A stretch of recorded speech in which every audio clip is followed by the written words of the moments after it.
A Clockwork Orange is really the sequel to 2001: A Space Odyssey.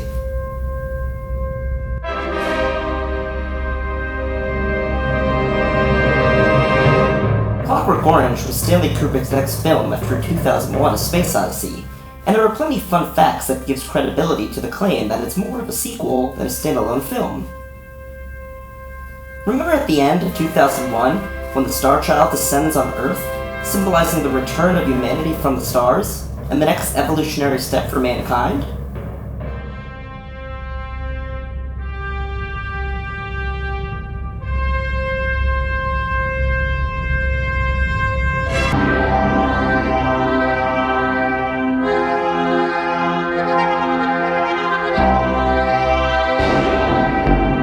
While both films are set in some form of a future, where one can argue that 2001 was set further down the road, the satire would be that after we return from the stars with universal knowledge, we become more human, which, in an ironic, darkly humorous, Kubrickian fashion, changes man into a more hedonistic and dangerous being.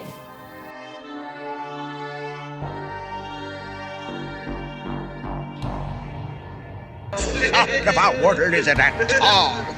Men on the moon, and men spinning around the earth, and there's not no attention paid to earthly law and order no more. Oh, dear land, I fought for thee. You don't need to look closely for the 2001 soundtrack in the scene when Alex is perusing through the record shop. Kubrick deliberately placed this in plain sight, because he not only wants us to know that this is in the same timeline, but it's the succeeding events after the return of the Star Child. And what about Alex's favorite music? One could see a connection between both films' indulgence in classical music, and how the characters and the spaces they invade adapt and transform both the music and the people around them.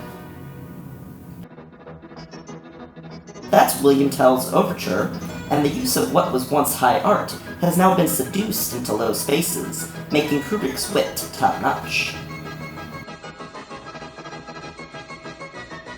The themes of high and low art clashing together can be spotted in other areas as well, which is the real horror show. Oh, and not to mention they all look like they're wearing spacesuits.